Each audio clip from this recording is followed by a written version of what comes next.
नमस्कार दोस्तों, बहुत बहुत स्वागत है आप सभी का आपके अपने इस YouTube चैनल विधिटेरिया में। दोस्तों मैं हूं एडवोकेट मंजीत त्रिपाठी। दोस्तों आज के इस वीडियो में हम लोग बात करेंगे आर्बिट्रेशन की नोटिस का।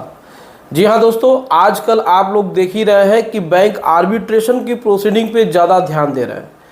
चेक बाउंस हो या फिर ECS बाउंस हो या 406 हो या 420 हो, ये सारे केसेस न करके बैंक आर्बिट्रेशन की प्रोसीडिंग्स पहले करता है।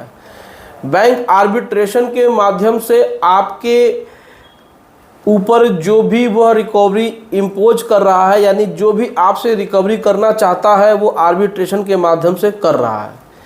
आर्बिट्रेशन एंड कंसिलिएशन एक्ट 1996 के सेक्शन 21 के अंतर्गत बैंक आपको एक आर्बिट्रेशन की नोटिस भेजता है अपने एडवोकेट के माध्यम से, या फिर खुद ही वो एक नोटिस भेजता है।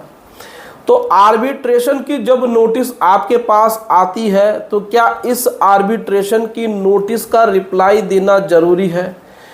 आर्बिट्रेशन की नोटिस का रिप्लाई अगर दें तो कैसे दें, और साथ ही साथ आर्बिट्रेशन की नोटिस का रिप्लाई देने या नहीं देने से क्या नुकसान और क्या फ़ायदे हैं।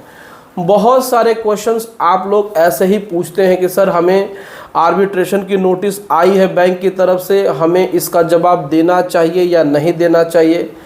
नहीं देंगे तो हमारे साथ क्या हो जाएगा, और देना है तो कैसे दें।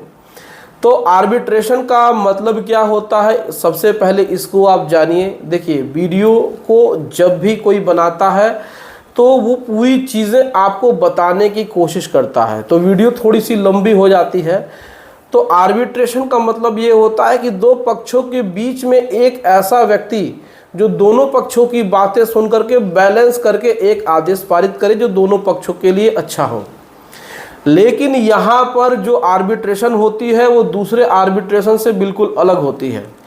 यहाँ जो आर्बिट्रेशन होती है, जो बैंक आर्बिट्रेशन कराता है, जो भी वो आर्बिट्रेटर अपॉइंट करता है, वह एक पक्षीय कार्रवाई करता है। चाहे इसमें किसी बैंक वाले को बुरा लगे या सही लगे, लेकिन हो यही रहा है कि जब भी किसी व्यक्ति को आर्बिट्रेशन की नोटिस जाती है, उसको 2 से 3 4 ऑप्शंस आर्बिट्रेटर के मिल जाते हैं कि आप इनमें से किसी को भी चूज कर लिए। अब कर्जदार को ऐसे आर्बिट्रेटर के बारे में क्या पता कि ये कौन है, X कौन है, Y कौन है, Z कौन है, Q कौन है, P कौन है, R कौन है। लेकिन अब उसकी मजबूरी है कि अब बैंक ने किसी एक व्यक्ति को चुनने के लिए कहा है तो उसने Z को चुन लिया है। अब Z ने आर्बिट्रेशन की प्रोसीडिंग स्टार्ट की और उसको अगले 2 दिन के बाद जूम ऐप या कोई भी ऑनलाइन ऐप के माध्यम से एक उनको लॉगिन पासवर्ड दे दिया गया और कहा गया कि आप 10:30 बजे से लेकर के 1 बजे तक आप ऑनलाइन रहिए। अब आप जब ऑनलाइन में अपीयर होते हैं तो वहाँ पर वही बातें होती हैं जो कि बैंक आपसे पहले करता आया है। आर्बिट्रेटर आपको बैंक के द्वारा ली जाने वाली लीगल एक्शन के बारे में बताता है कि अरे आप बैंक का पैसा नहीं देंगे तो बैंक आपके ऊपर धोखाधड़ी का मुकदमा कर देगा। IPC की धारा 406, 420, 467, 468, 69, 71, 70 या 120B के तहत आपके ऊपर क्रिमिनल ब्रीच ऑफ ट्रस्ट, धोखाधड़ी, आप कूट रचित करके पैसे लिए, पैसे का गबन किया, दुनिया भर के आरोप आपके ऊपर लगाता है कि इस तरीके से बैंक आपसे वसूली कर सकता है और ये लीगल एक्शन ले सकता है।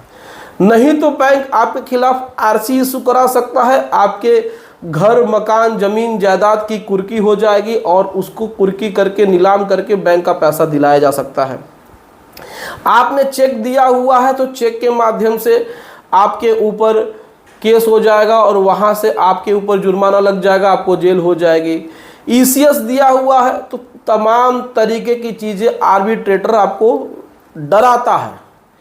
तो यही काम बैंक भी कर रहा था और यही काम आर्बिट्रेटर भी कर रहा है। तो बैंक के आर्बिट्रेशन में यही होता है। तो जब भी आपके पास आर्बिट्रेशन की नोटिस आए तो आप उसका रिप्लाई ज़रूर दीजिए और आप हमेशा ऑब्जेक्शन लेटर भेजिए। इसको ऑब्जेक्शन लेटर कहते हैं।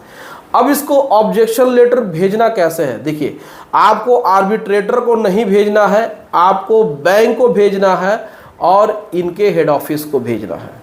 इनके हेड ऑफिस में जो इनका अथॉरिटी है, जैसे रीजनल हेड होता है, आरओ जिसको बोलते हैं, रीजनल ऑफिसर होता है, आप उसका ईमेल आईडी, उसके ईमेल आईडी पे ऑब्जेक्शन लेटर भेज दीजिए कि हमें ये आर्बिट्रेशन की प्रोसीडिंग बिल्कुल भी मान्य नहीं है, हमें आर्बिट्रेशन नहीं करना है, आप हमारे साथ सेटलमेंट कर लीजिए, हमें सेटलमेंट करना है।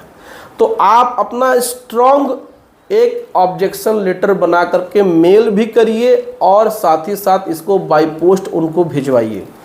इससे क्या होगा कि आपके अगेंस्ट में अगर कोई भी अवार्ड इशू होता है, आर्बिट्रेटर द्वारा दिया जाने वाला आदेश अवार्ड कहलाता है, तो ये जो अवार्ड है जब आपके सिविल कोर्ट में जाएगा तो जो ऑब्जेक्शन आप भेजे होंगे उस ऑब्जेक्शन की कॉपी लगा करके आप वहाँ पे अपना बचाव दाखिल कर सकते हैं। आप अपना वहाँ पे रिटन स्टेटमेंट सबमिट कर सकते हैं कि सर हमने इस प्रोसीडिंग की पहले ही ऑब्जेक्शन कर दिया था, फिर भी बैंक ने मनमाने तरीके से आर्बिट्रेशन कराया है और इसमें एक्स पार्टी करके हमारे खिलाफ ये अवार्ड इशू कराया है, जो कि अवार्ड शुरू से ही नल एंड वाइड है, यानी कि ये शुरू से ही स्वीकार करने योग्य नहीं है। इसमें जो भी आदेश पारित किए गए हैं वह बिल्कुल गलत है, ऐसा बिल्कुल नहीं होना चाहिए और हमको इसमें सेटलमेंट करना है।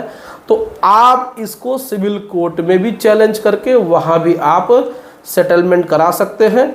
अगर सिविल कोर्ट भी आपकी बात को नहीं मानते हैं तो आप हाई कोर्ट में जा कर के सिविल कोर्ट के खिलाफ केस फाइल करके वहाँ भी अपील कर सकते हैं और ऐसे अवार्ड को सीआरपीसी की धारा 482 के अंतर्गत रद्द करा सकते हैं।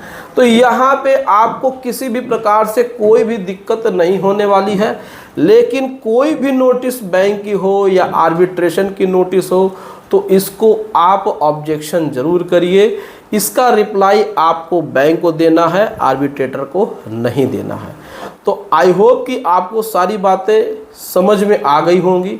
अगर कोई भी दिक्कत अभी भी है तो आप हमसे कमेंट सेक्शन में पूछ सकते हैं और अगर आपको लोन संबंधित कोई भी प्रॉब्लम है, लीगल नोटिस आई है, सेटलमेंट करना है, कुछ भी आपको बातचीत करनी है या आपको ये थर्ड पार्टी के बारे में बात करनी है तो आप हमारे व्हाट्सएप नंबर पे अपनी प्रॉब्लम लिखकर भेज सकते हैं और आप लीगल एडवाइस ले सकते हैं।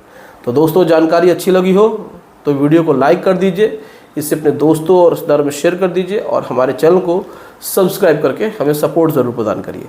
चलिए मिलते हैं नेक्स्ट वीडियो में, तब तक आप अपना और अपने पूरे परिवार का ध्यान ज़रूर रखिए। Thank you so much. जय हिंद दोस्तों।